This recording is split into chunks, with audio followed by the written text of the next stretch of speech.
Entrevista importantíssima aqui neste momento, depois de passar por uma pandemia. Pensa, uma pandemia no currículo. Bom, todos nós temos no nosso currículo, enquanto seres humanos, uma pandemia. Mas enquanto presidente da Anvisa é Barra Torres, que tem essa história para poder conversar com a gente neste momento. E não apenas pandemia, lógico, a gente está falando de inúmeros desafios, né? Tudo aquilo que ocorre enquanto regulação desse setor aqui no Brasil. Ele que se prepara para deixar a presidência da Anvisa, a Agência de Vigilância Sanitária, que tem, não é, presidente, importantíssimo papel para garantir qualidade, segurança, eficácia de medicamentos e de imunizantes. Presidente, muito bem-vindo aqui, hein? Neste momento de despedida, né? Uma das últimas entrevistas, se não a última entrevista como presidente da Anvisa. Bem-vindo, bom dia. Bom dia, Elisa. Bom dia, Basília, Renata, Pedro. Agradeço mais uma vez o gentil convite da CNN para estar aqui conversando com vocês. De fato, chegando perto dos momentos finais, amanhã tem aquele ditado que diz que toda coisa boa tem que ter um fim. Então, apesar do desafio imenso da pandemia e tantos outros, a experiência foi muito enriquecedora. Se aproxima de um final agora. E pelo tempo de gestão do senhor, já vou aqui lhe fazer uma primeira pergunta e, na sequência, até passar a palavra para a Basília Rodrigues, que foi quem viabilizou essa conversa. Basília que organizou tudo para a gente poder estar neste momento ao vivo e presencialmente com o presidente da Anvisa. Presidente, o senhor viveu a pandemia e viveu também os anos após a pandemia. Pós-pandemia, pelo menos no sentido de não termos mais o número de óbitos como tivemos durante a pandemia. E nós todos acompanhamos a campanha de descrença em cima de imunizantes, uma campanha que foi, assim, uma dor danada, pelo menos para quem minimamente defende a ciência. E o senhor também viveu o pós, que é a tentativa de recuperar essa crença e recuperar o número de vacinas. Conseguimos recuperar, de fato, a nossa cobertura vacinal? Elisa, infelizmente eu penso que não. O Brasil ele tinha índices muito altos de aceitação vacinal superiores a 90% e hoje, segundo os últimos dados, nós nos aproximamos de 70%, estamos em volta ali de 70%. Então, de fato, foi um fenômeno, aliás, que aconteceu no mundo todo, mas esse mal que as mentiras veiculadas pela internet, as fake news, os movimentos anti-vacina, o mal que esses grupos causaram, ele vai precisar ainda de uma ação muito intensa, muito firme de governos para que o nosso país, que eu penso que foi o mais atingido, porque nós tínhamos, repito, uma aceitação vacinal altíssima, para que o nosso país retome esses patamares a bem da saúde da nossa população. Vacinas salvam vidas. Basília Rodrigues, é com você a palavra. Olha, nessa linha mesmo de pergunta, senhor Barra Torres, obrigada, viu, por mais uma vez aceitar o nosso convite para vir aqui, a CNN, falar sobre a Anvisa. O que foi mais difícil, desafiador para a Anvisa durante o período da pandemia? A liberação das vacinas ou o embate político que se deu com o então presidente da República, Jair Bolsonaro, o senhor que é egresso da carreira militar, almirante da Marinha, já tinha todo um diagnóstico colocado na imprensa ou em parte da opinião pública do alinhamento dos militares com o antigo governo. Mas aí veio uma pauta da vida real, uma grande pandemia, um grande mal que levou, pelo menos aqui no Brasil, mais de 700 mil pessoas. O que foi mais difícil nessa sua gestão durante o combate à pandemia? Liberação das vacinas ou o combate ao negacionismo?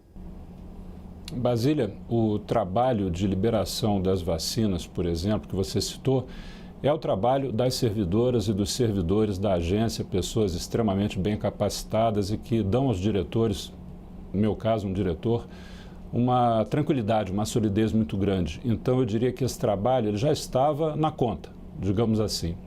O que não estava na conta foi esse movimento mundial, e que aqui no Brasil também aconteceu, dos movimentos negacionistas e anti-vacina. Isso trouxe uma dificuldade completamente desnecessária. Então, eu pontuo que o trabalho era o trabalho que de fato já fazíamos. É claro, tivemos aí prazos mais estreitos para observar, tivemos toda a atenção dos organismos de controle no Brasil, que, aliás, é muito bom, é muito saudável, mas essa questão do negacionismo e do movimento antivacina, ninguém precisava disso e, com certeza, sobre as pessoas que militaram nessas áreas está a conta de uma série de mortes evitáveis. Vamos lembrar que no período mais crítico da pandemia, nós chegamos a ter mais de 4.000 pessoas perdendo a vida em território nacional. Isso equivale, eu sempre digo isso, a 10 aeronaves de grande porte caindo todo dia no Brasil. Isso é uma coisa muito séria. Eu penso que,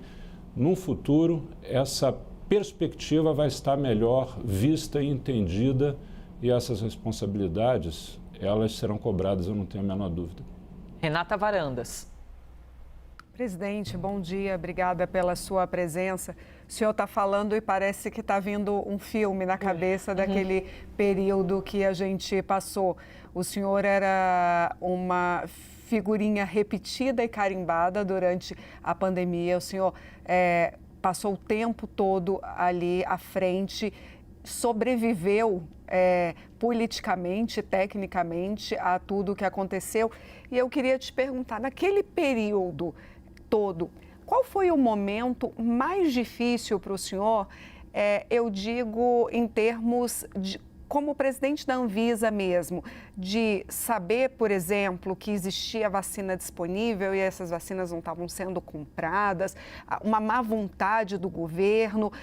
O que foi mais difícil para o senhor nesse sentido? Olha, eu posso te dizer que uma forma de sobreviver, como você até muito bem colocou, a esse período que tinha dificuldades do problema em si, e essas outras que eu citei, completamente indesejáveis e desnecessárias, foi focar no trabalho e buscar blindar a agência de todos os outros cenários, principalmente do cenário político. Vamos recordar que era um período não imediatamente pré-eleição, mas já no aquecimento para as eleições que vieram depois. E havia toda vamos dizer, essas forças que queriam arrastar a agência para um embate político. Então, eu penso que a atuação que tive naquele momento, e eu tenho certeza que a imprensa vai comprovar isso, porque muitas vezes eu era convidado a comentar essa ou aquela declaração, e eu sempre disse, olha, o regulador ele não é um comentarista político, os comentaristas políticos são pessoas muito bem treinadas, muito bem capacitadas, estamos fora disso. Então, eu penso que essa foi uma pressão difícil de resistir, mas se pegarem um vídeo lá da minha primeira sabatina, essa pergunta foi feita e eu disse que pressão era isso aí. A gente recebia, dava tratamento a ela e seguia o trabalho. Penso que isso, de fato, exigiu um pouquinho de habilidade. Pedro Duran também está conosco aqui na entrevista com o atual presidente da Anvisa. Daqui a algumas horas nós não diremos mais atual presidente, né? Porque nós estamos nos 2 últimos dias. Até imagino a sensação que o senhor deve estar, né? Aquele ufa no peito, né? De orgulho e ao mesmo tempo um descanso que virá aí pela frente. Pedro. Vou até andar um pouquinho aqui para poder chegar mais próximo do Almirante Barra Torres. Bom dia, obrigado pela conversa, Almirante. Eu respeito muito a tua trajetória e a tua carreira. Você entrou na Marinha em 1987, eu não era nem nascido, nasci 2 anos depois, em 89. E chegou até oficial general, né? Ocupando um dos postos mais altos da hierarquia militar. Quero pedir a licença para sair um pouco do assunto Anvisa e usar da tua experiência dentro da Corporação das Forças Armadas, do meio militar, para entender um pouco do teu olhar de como as Forças Armadas devem se reposicionar daqui em diante. A gente teve efetivamente uma revelação de um plano golpista. Uma das pessoas que teria, segundo a Polícia Federal, dado o aval para o ex-presidente Jair Bolsonaro seguir adiante nesse intento golpista era o então chefe da Marinha, o almirante Almir Garnier. E a gente teve agora, mais recentemente, a Marinha também protagonista de uma campanha de resistência ao que se chama de privilégios. A Marinha é uma corporação que tem muitas pessoas muito sérias e é bastante respeitada. Você acha que há necessidade, Almirante, de que exista um reposicionamento da Marinha depois de ter vivido esses momentos difíceis aí nos últimos anos, especialmente no que diz respeito a esse plano golpista? Pedro, em primeiro lugar agradeço as referências gentis que você faz à minha pessoa As instituições militares, elas são instituições muito antigas. A Marinha, por exemplo, é a força mais antiga do Brasil. E ela é formada, bem como as suas co-irmãs, a Força Aérea Brasileira, o Exército Brasileiro, por pessoas que trabalham duro, pessoas que levam uma vida com muitas renúncias, vamos dizer assim.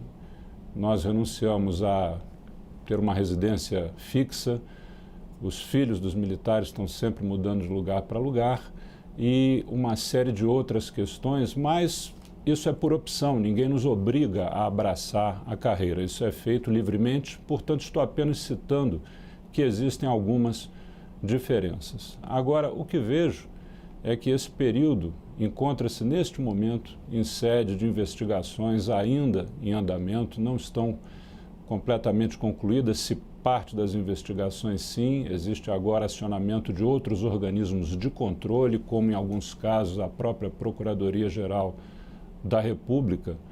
Portanto, eu penso que há que se aguardar até que a fase final ocorra e posso te garantir o seguinte: em eventuais comprovações nas instâncias cabíveis do envolvimento de pessoas, seja da classe militar ou de qualquer outra, essa mesma classe, ela permanece e permanecerá formada por pessoas, como disse, que trabalham muito duro e que escolheram uma carreira com características muito particulares. E é um trabalho de doação ao Brasil. Eu penso que as Forças Armadas, elas saem desse período, sairão desse período, como você até mesmo colocou, renovadas e talvez com atenções ainda a serem acrescentadas ao seu dia a dia. Pois é, nós temos aí o noticiário registrando tempos sombrios e perversos, né? De alguns nomes, alguns cargos, mas jamais a gente pode generalizar. Até porque tem muita gente atuante, séria, aguerrida, representando as Forças Armadas.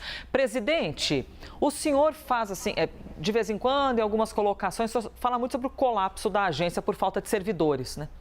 A atual gestão que está no poder há 2 anos, e o senhor pegou 2 anos para mais de 1 e agora 2 anos com o presidente Lula, eles foram muito aguerridos nas críticas à antiga gestão. A minha dúvida é, nesta gestão, eles desenrolaram esse assunto de contratar mais gente, eles levaram adiante, ou vocês tentaram e o atual governo não desenrolou esse assunto? Olha, é bem interessante e importante essa questão. Ontem mesmo, fruto da sinalização positiva que o Ministério da Gestão fez para a Anvisa através de portaria, já nos autorizando a nomear servidores concursados, nós tivemos um concurso público e 50 vagas, das quais 49 estão totalmente preenchidas. Existe uma que ainda tem algumas questões jurídico-administrativas, mas enfim, a grosso modo 50. E dei posse ontem numa cerimônia muito vibrante, muito alegre lá na agência. Eu vi a alegria das pessoas levar suas famílias, suas crianças para tomarem posse. Então, sim, no governo Lula, e aliás, minha palavra aqui de desejo uma rápida recuperação do presidente, tivemos concurso, mais um número de vagas que não é ainda suficiente para resolver o problema. Nós temos uma defasagem de mais de 1.000 servidores. Nós temos atualmente hoje mais de 400 que podem se aposentar, já tem mais de 30 anos de serviço. Então, sim, avançamos, mas com um número ainda que não é suficiente para resolver o nosso problema. Eu espero que as próximas, o meu sucessor, ele tenha mais sorte do que eu e obtenha, sim, um recompletamento efetivo, porque é um risco muito grande. A Anvisa, ela regula, foi medido há mais de 10 anos atrás, 22,8% do PIB. Hoje se estima algo em torno de 30%. Então, não pode ser um gargalo para a economia brasileira. Veja o período que passamos agora com o dólar em cifras que não haviam acontecido antes na história do país. Então, a Anvisa também tem uma participação importante na economia nacional. Então, é o pedido que deixo público aqui para que o governo efetue mais concursos e resolva a questão da falta de servidores. É o apelo, então, do atual presidente da Anvisa em relação a esse assunto, até para que tenhamos mais pessoas aptas, né, ocupando essas cadeiras que são tão importantes para a sociedade brasileira quando a gente fala sobre a agência reguladora do setor. Basília Rodrigues. Presidente, para compreender melhor a sua resposta, quando o senhor falou da pandemia, o senhor chamou atenção para uma palavra que é bem importante, responsabilização, né? Para que as pessoas paguem pelos seus erros, sejam intencionais ou não, na gestão durante o período da pandemia. Para entender se foi isso mesmo, o senhor acha que integrantes do antigo governo podem ser ainda responsabilizados pelas mortes em decorrência da pandemia? Basília, a pandemia, vamos relembrar, quando ela começou a arrefecer, começou a esfriar, o mundo mergulhou não em uma, mas em duas guerras. Uma guerra com a invasão da Ucrânia pela Rússia e a outra decorrente ao ataque terrorista que aconteceu em Israel e que até o momento continua na faixa de Gaza, ceifando dezenas de milhares de vidas. Então, quando talvez estivéssemos nos preparando para entender melhor o que aconteceu de bom, de ruim, de bom eu penso que quase nada, alguns avanços regulatórios e alguns importantes avanços da ciência, mas uma perda terrível de vidas durante a pandemia. Mas, enfim, quando estávamos iniciando essa compreensão, o mundo mergulha em dois eventos de proporções mundiais, para não citar os outros menores que estão acontecendo, que tomam a atenção. Então, o que vejo é que a pandemia foi um evento muito grande, muito doído, muito sentido, muito triste, e que somente quando, no tempo, nós nos afastarmos dela, nós vamos ter a perspectiva exata para entender o que de fato aconteceu. Eu falei de responsabilizações, é a tua pergunta. Responsabilizações virão para N setores da sociedade, por ações e por omissões. Eu penso que isso vai ser um processo bastante amplo, porém, acredito que nos anos subsequentes, nós ainda, acredito que não tenhamos ainda a compreensão perfeita de tudo que estava envolvido, tudo que aconteceu na pandemia da Covid-19 no Brasil e no mundo.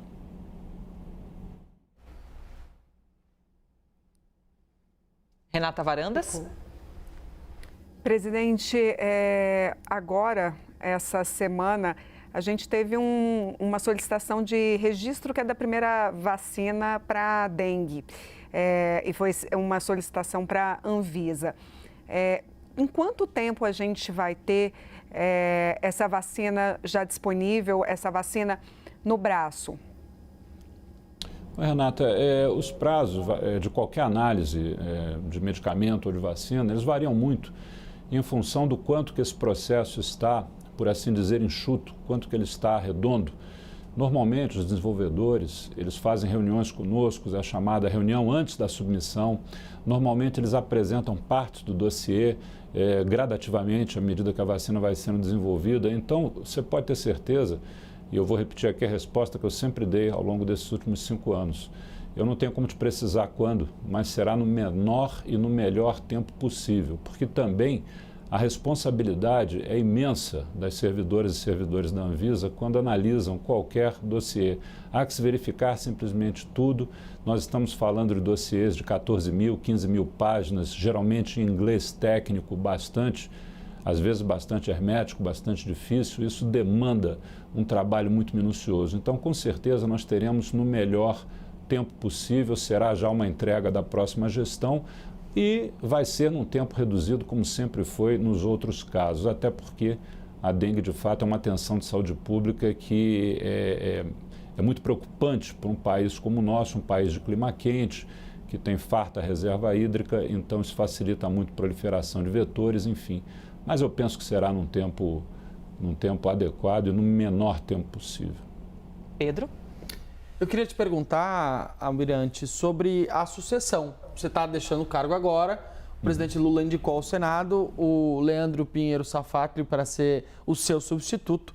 Você o conhece, conversou com ele, vai ser possível fazer alguma transição, mesmo você já tendo saído da Anvisa?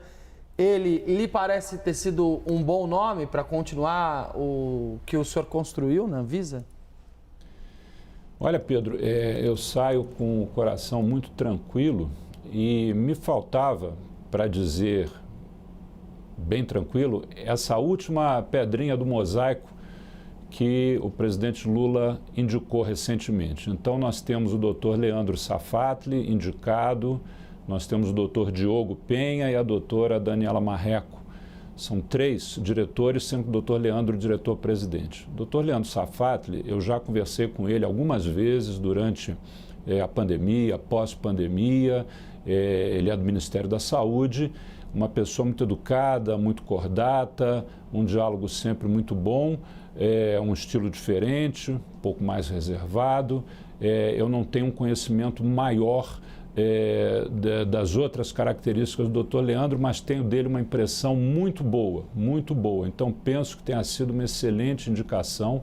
Obviamente, o Senado ainda vai proceder à sabatina e acredito que terá um ótimo resultado. Já os doutores Diogo e Daniela são servidores da Anvisa. O doutor Diogo encontra-se servindo no Ministério da Saúde, a doutora Daniela é a secretária da Comissão de Medicamentos, comissão importantíssima que congrega 5 ministérios e que trata, entre outros temas, da precificação de medicamentos. Então, eu penso assim, me deu uma tranquilidade muito grande de ver que esses 3 nomes são nomes de peso, são nomes de escola, são nomes que serão avaliados pelo Senado, acredito que terão bom êxito na sabatina e vão tocar o barquinho, por assim dizer, e com certeza de maneira muito melhor do que eu fiz. Então, eu desejo a eles muito boa sorte. Eu acho que nós estamos em boas mãos.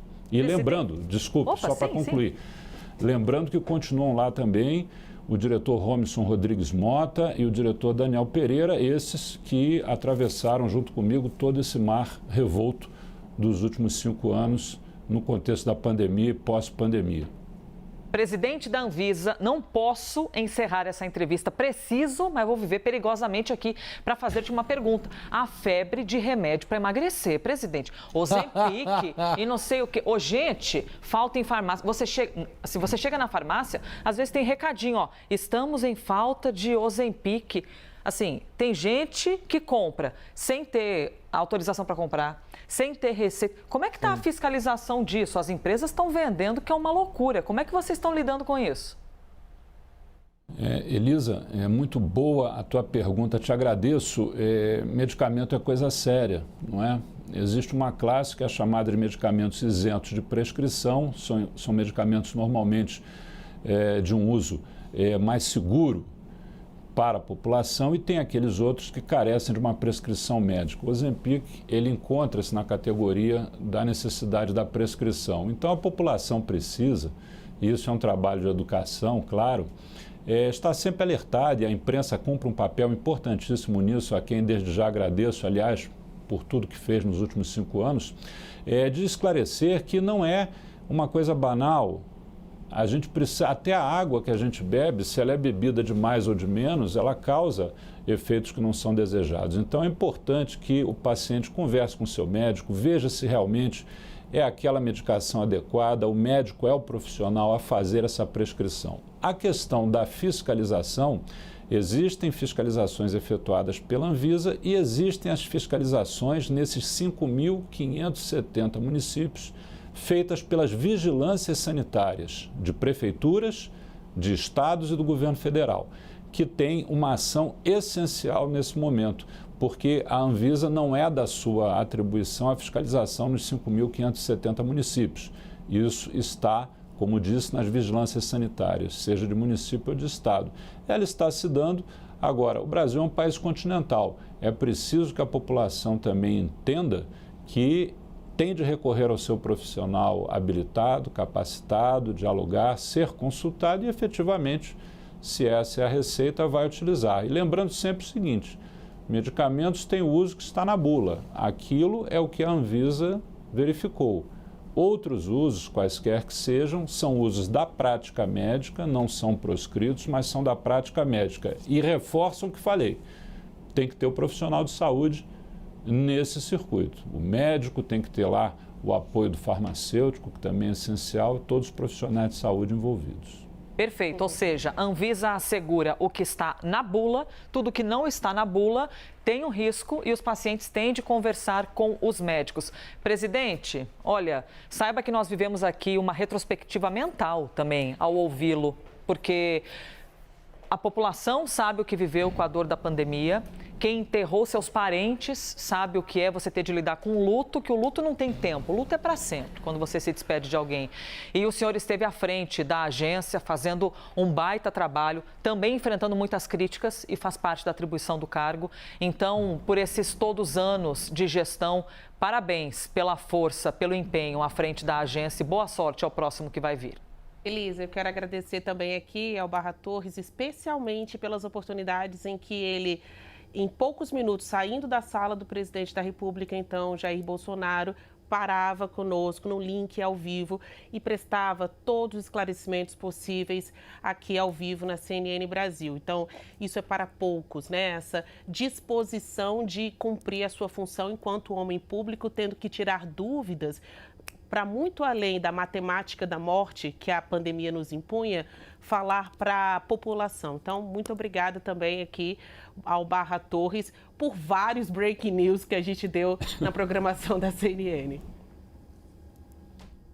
Olha, eu queria agradecer a todos vocês, queria agradecer a CNN, falar com vocês, Basília. Basília, eu acho que se não é a primeira, está ali nas primeiras integrantes da nobre imprensa brasileira com quem eu falei logo que eu cheguei aqui em Brasília. Eu ficaria muito triste se a imprensa não quisesse falar comigo. Nós recebemos lá na Anvisa várias pessoas, nós recebemos parlamentares e às vezes a gente está no horário ali cheio, mas a gente encaixa, dá um jeito, porque eu sempre digo, ficaria triste o dia também que os parlamentares não quisessem falar conosco, o setor regulado, a população. Então, quem agradece sou eu acho que foi muito bom, foi muito importante para a gente manter a população melhor informada possível, ainda mais naquele período que havia uma verdadeira guerra de informações. Então, agradeço muito a vocês, desejo a todos um excelente Natal e um ano novo melhor do que 2024. Muito obrigado. Muito obrigada. Conversamos com Antônio Barra Torres, atual presidente da Anvisa, que está se despedindo.